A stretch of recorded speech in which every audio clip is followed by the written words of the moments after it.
Friends, ನಿಮ್ಗೊಂದು ಕೈ ಸತ್ಯ ಹೇಳ, ನಿಮ್ಮ ಬ್ಯಾಂಕ್ ನಲ್ಲಿ ಇಟ್ಟಿರೋ ದುಡ್ಡು ಸೇಫ್ ಆಗಿಲ್ಲ, ಅದು ಪ್ರತಿದಿನ ಕರಗ್ತಾ ಇದೆ. ನೀವು ಅನ್ಕೊಳ್ತಾ ಇರಬಹುದು ನಾನು ಬ್ಯಾಂಕ್ ನಲ್ಲಿ FD ಮಾಡ್ತಾ ಇದ್ದೀನಿ, 6% ಬಡ್ಡಿ ಸಿಗ್ತಾ ಇದೆ ಅಂತ. ಆದ್ರೆ ರಿಯಾಲಿಟಿ ಏನೋ ಗೊತ್ತಾ ಫ್ರೆಂಡ್ಸ್, ನಮ್ಮ ದೇಶದಲ್ಲಿ ಇನ್ಫ್ಲೇಷನ್ ಅಂದ್ರೆ ಬೆಲೆ ಏರಿಕೆ ಪ್ರತಿ ವರ್ಷ 7% ಇಂದ 8% ಬೆಳೀತಾ ಇದೆ. ಅಂದ್ರೆ ಬ್ಯಾಂಕ್ ಗಳು ನಿಮ್ಗೆ ₹6 ಕೊಡ್ತಿದ್ರು, ಈ ಒಂದು ಮಾರ್ಕೆಟ್ ನಿಮ್ಮಿಂದ ₹8 ಕಿತ್ಕೊಳ್ತಾ ಇದೆ. ಕೊನೆಗೆ ನೀವು ಅಲ್ಟಿಮೇಟ್ಲಿ ಬಡವರಾಗ್ತೀರಾ. ಈ ಜಗತ್ತಿನ 99% ಸಂಪತ್ತು ಕೇವಲ ಟಾಪ್ 1% ಜನರ ಹತ್ರ ಇರುತ್ತೆ.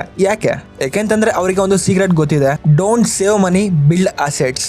ಹಣವನ್ನು ಕೂಡಿಕ್ಬೇಡಿ, ಹಣವನ್ನು ಬೆಳೆಸಿ. ಇವತ್ತು ನಾನು ನಿಮಗೆ ಬ್ಯಾಂಕ್ ಗಳಿಗಿಂತ ಸೇಫ್ ಆದ ಮತ್ತು ಬ್ಯಾಂಕ್ ಗಳಿಗಿಂತ 10 ಪಟ್ಟ ಲಾಭ ಕೊಡೋ 8 ಪವರ್ಫುಲ್ ಅಸೆಟ್ಸ್ ಬಗ್ಗೆ ಹೇಳ್ತೀನಿ. ಇದು ನಿಮ್ಮ ಕಂಪ್ಲೀಟ್ ಲೈಫ್ ನೇ ಚೇಂಜ್ ಮಾಡ್ಬಿಡುತ್ತೆ. So let's decode the wealth. Hi friends, this is Yashwant. Welcome back to decoding success. Friends, ಈ ತರ ಮತ್ತಷ್ಟು ಇಂಟ್ರೆಸ್ಟಿಂಗ್ ವಿಡಿಯೋಸ್ ನಿಮ್ಮ ಮುಂದೆ ತರಕ್ಕೆ ಈ ವಿಡಿಯೋಗೊಂದು ಲೈಕ್ ಮಾಡಿ. ಅದೇ ತರ ಚಾನಲ್ಗೆ ಹೊಸಬ ಬೆಳೆತ ನೋಡ್ತಾ ಇದ್ರೆ ಈಗ ತಾನೇ ಸಬ್ಸ್ಕ್ರೈಬ್ ಮಾಡ್ಕೊಂಡು ಬೆಲ್ ಐಕಾನ್ ಆನ್ ಅಲ್ಲಿ ಇಟ್ಕೊಳ್ಳಿ. ಇನ್ನ ಬನ್ನಿ 1 ಸೆಕೆಂಡ್ ಲೇಟ್ ಮಾಡಿದ ವಿಡಿಯೋನ ಶುರು ಮಾಡ್ಬಿಡೋಣ. Asset number 1, liquid cash. ನಾನು ಈಗ ತಾನೇ ಹೇಳ್ದೆ ಬ್ಯಾಂಕ್ ಗಳಲ್ಲಿ ದುಡ್ಡು ಇಡಬೇಡಿ ಅಂತ, ಆದ್ರೆ ಈಗ ಕ್ಯಾಶ್ ಇಟ್ಕೊಳ್ಳಿ ಅಂತ ಹೇಳ್ತಾ ಇದೀನಿ. ಕನ್ಫ್ಯೂಸ್ ಆಗ್ಬೇಡಿ. ಶ್ರೀಮಂತರು ಕ್ಯಾಶ್ ಯಾಕೆ ಇಟ್ಕೊಳ್ತಾರೆ ಗೊತ್ತಾ? ಅವರು ಸೇವಿಂಗ್ ಏನೋ ಮಾಡಲ್ಲ, ಒಂದು ಆಪರ್ಚುನಿಟಿಗೋಸ್ಕರ. ಈ ಮಾರ್ಕೆಟ್ ಅನ್ನೋದು ಯಾವಾಗ ಬೀಳುತ್ತೋ ಅಥವಾ ಈ ಒಂದು ರಿಯಲ್ ಎಸ್ಟೇಟ್ ಬೆಲೆ ಯಾವಾಗ ಕಮ್ಮಿ ಆಗುತ್ತೋ ಆಗ ಅವ್ರಿಗೆ ಇನ್ವೆಸ್ಟ್ ಮಾಡೋಕೆ ಅವರ ಹತ್ತಿರ ರೆಡಿಯಾಗಿ ಕ್ಯಾಶ್ ಇರಬೇಕು.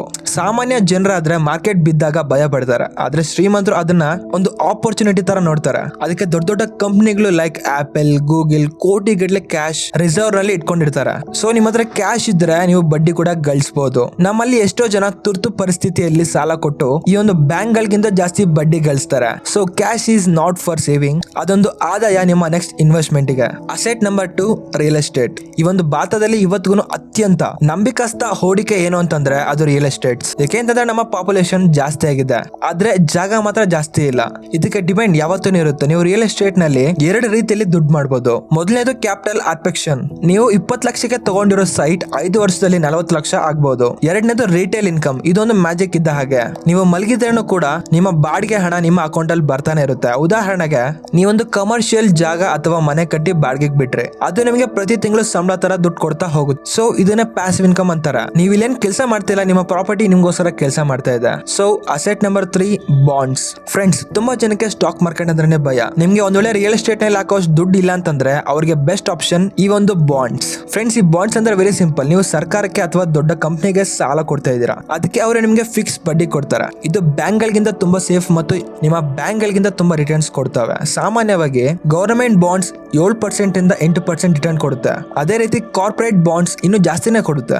ಯಾರಿಗಾದ್ರೆ ರಿಸ್ಕ್ ತಗೊಳ್ಳೋಕೆ ಇಷ್ಟ ಇಲ್ವೋ ಅವ್ರಿಗೆ ಈ ಒಂದು ಬಾಂಡ್ಸ್ ಅನ್ನೋದು ವರದಾನ. ಇಲ್ಲಿ ನಿಮ್ಗೆ ದುಡ್ಡು ಸೇಫ್ ಆಗಿರುತ್ತೆ ಮತ್ತು ಆ ದುಡ್ಡು ನಿರಂತರವಾಗಿ ಬೆಳೀತಾ ಇರುತ್ತೆ. ಫ್ರೆಂಡ್ಸ್, ಒಂದು ಪ್ರಶ್ನೆ ಕೇಳ್ತೀನಿ, ನೀವು ಕೆಲ್ಸಕ್ಕೆ ಹೋಗಿಲ್ಲ ಅಂತಂದ್ರೆ ನಾಳೆ ನಿಮ್ಮ ಮನೆ ನಡೆಯುತ್ತಾ? ಉತ್ತರ ಇಲ್ಲ ಅಂತಂದ್ರೆ ನೀವು ಡೇಂಜರ್ ಝೋನ್ ಅಲ್ಲೇ ಇದ್ದೀರಾ. ಇದಕ್ಕೆ ನಿಮ್ಗೆ ಪ್ಯಾಸಿವ್ ಇನ್ಕಮ್ ಇದ್ಲೇಬೇಕು. ಫ್ರೆಂಡ್ಸ್, ಯಾರ್ಯಾರೆಲ್ಲ ಈ ಫೈನಾನ್ಷಿಯಲ್ ಫ್ರೀಡಮ್ ಗೋಸ್ಕರ ಸೀರಿಯಸ್ ಆಗಿದ್ದೀರೋ ಅವರೆಲ್ಲ ಕಮೆಂಟ್ ಬಾಕ್ಸ್ ನಲ್ಲಿ ಐ ಆಮ್ ಇನ್ವೆಸ್ಟರ್ ಇಲ್ಲ ಅಂತಂದ್ರೆ ನಿಮ್ಮ ಒಂದು ಅಭಿಪ್ರಾಯನ ಏನೋ ಒಂದು ಕಮೆಂಟ್ ಮಾಡಿ. ಇದರಿಂದ ನಮ್ಗೆ ಗೊತ್ತಾಗುತ್ತೆ ನಿಮ್ಗೆ ಯಾವ ತರ ಒಳ್ಳೊಳ್ಳೆ ವಿಡಿಯೋಸ್ ಬೇಕು ಅಂತ ಅಂದ್ಬಿಟ್ಟು. ಸೊ ಯಾರು ತಪ್ಪದೆ ನಿಮ್ಮ ಒಪಿನಿಯನ್ಸ್ ನ ಶೇರ್ ಮಾಡಿ. Asset number 4 and 5, my favourite, stock market and mutual funds. Friends, ಈ ಪ್ರಪಂಚದ ಅತಿ ಹೆಚ್ಚು ಶ್ರೀಮಂತರು ಹುಟ್ಟಿರೋದೇ ಇಲ್ಲೇ, ಈ ಒಂದು ಸ್ಟಾಕ್ ಮಾರ್ಕೆಟ್. ಫ್ರೆಂಡ್ಸ್, ನಿಮ್ಗೆ ಬ್ಯಾಂಕ್ 6% ಕೊಟ್ರೆ ಸ್ಟಾಕ್ ಮಾರ್ಕೆಟ್ ಲಾಂಗ್ ಟರ್ಮ್ ನಲ್ಲಿ 14% 18% ರಿಟರ್ನ್ಸ್ ಕೊಡುತ್ತೆ.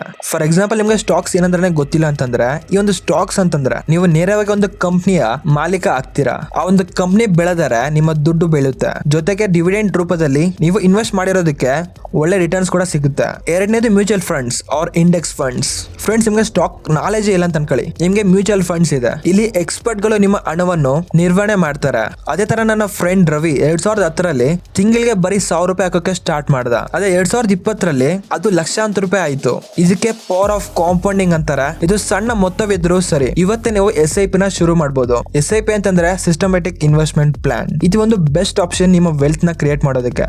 ಫ್ರೆಂಡ್ಸ್, ಒಂದು ಸ್ಟಾಕ್ ಮತ್ತು ಮ್ಯೂಚುವಲ್ ಫಂಡ್ಸ್ ಇದ್ರ ಬಗ್ಗೆ ನಾನೇನು ತುಂಬಾ ಡೀಟೇಲ್ ಆಗಿ ಹೇಳ್ತಾ ಇಲ್ಲ, ಬಿಕಾಸ್ ಈ ವಿಡಿಯೋ ತುಂಬಾ ಲೆಂತ್ ಆಗುತ್ತೆ. ಈ ಒಂದು ಸ್ಟಾಕ್ ಮಾರ್ಕೆಟ್, ಮ್ಯೂಚುವಲ್ ಫಂಡ್ಸ್, ಈ ಒಂದು ಟ್ರೇಡಿಂಗ್, ಇದ್ರ ಮೇಲೆಲ್ಲ ನಿಮ್ಗೆ ಚೆನ್ನಾಗಿ ನಾಲೆಜ್ ಇದ್ರೆ ನಿಮ್ಮ ಲೈಫ್ ಅಲ್ಲಿ ನೀವು ತುಂಬಾ ವೆಲ್ತ್ ನ ಕ್ರಿಯೇಟ್ ಮಾಡಬಹುದು. ಸೊ ಡೋಂಟ್ ವರಿ, ಈ ಚಾನಲ್ ಸಬ್ಸ್ಕ್ರೈಬ್ ಮಾಡ್ಕೊಂಡಿದ್ದೀರಲ್ವಾ, ನಾನು ಎಲ್ಲಾ ರೀತಿಯಾದ ಕಂಟೆಂಟ್ ನ ಈ ಒಂದು ಚಾನಲ್ ಅಲ್ಲಿ ಕವರ್ ಮಾಡ್ತೇನೆ. So don't worry. ಇನ್ನು asset number 6, gold or silver. Friends, ನಮ್ಮ ಭಾರತೀಯರಿಗೆ ಇದೇನು ಹೊಸದಲ್ಲ. ಯಾವಾಗ ದೇಶ ಯುದ್ಧ ಆಗುತ್ತೋ, ಯಾವಾಗ ಕರೆನ್ಸಿ ಡೌನ್ ಆಗುತ್ತೋ ಆಗ ನಮ್ಮನ್ನ ಕಾಪಾಡೋದೇ ಒಂದೇ ಬಂಗಾರ. ಇದು ಒಂಥರ ಹೇಳ್ಬೇಕಪ್ಪ ಅಂತಂದ್ರೆ ರಿಯಲ್ ಎಸ್ಟೇಟ್ ತರನ. ಮಾಡ್ತಾನೆ. ಈ ಒಂದು ಗೋಲ್ಡ್ ಬೆಲೆ ಯಾವತ್ತೂ ಝೀರೋ ಆಗಲ್ಲ. ಕಳೆದ 5 ವರ್ಷಗಳಲ್ಲಿ ಗೋಲ್ಡ್ ರೇಟ್ ಡಬಲ್ ಆಗಿದೆ. ಇದು ಒಂದು ಕೇವಲ ಆಭರಣ ಅಲ್ಲ, ಇದು ಒಂದು ರಕ್ಷಣಾ ಕವಚ ಅಂತಾನೆ ಹೇಳ್ಬೋದು. ಕಷ್ಟ ಕಾಲ ಬಂದಾಗ ಈ ಒಂದು ಒಡವೆನ ಅಡವಿಟ್ಟು ಎಷ್ಟೋ ಜನ ಜೀವನ ನಡೆಸ್ತಾ ಇದ್ದಾರೆ. ಸೊ ನಿಮ್ಮ ಒಂದು ಪೋರ್ಟ್ಫೋಲಿಯೋದಲ್ಲಿ ಸ್ವಲ್ಪ ಭಾಗ ಗೋಲ್ಡ್ ಮೇಲೆ ಇರ್ಲೇಬೇಕು. Asset number 7 and 8 patents and trademarks. Friends, ಇದೊಂದು ಸ್ವಲ್ಪ ಅಡ್ವಾನ್ಸ್ ಅಂತಾನೆ ಹೇಳ್ಬೋದು, ಆದ್ರೆ ಮೋಸ್ಟ್ ಪವರ್ಫುಲ್. ನೀವೇನಾದ್ರೂ ಹೊಸದಾಗಿ ಕಂಡು ಹಿಡಿದ್ರೆ ಅದಕ್ಕೆ ಪೇಮೆಂಟ್ ಪಡೆಯಬಹುದು.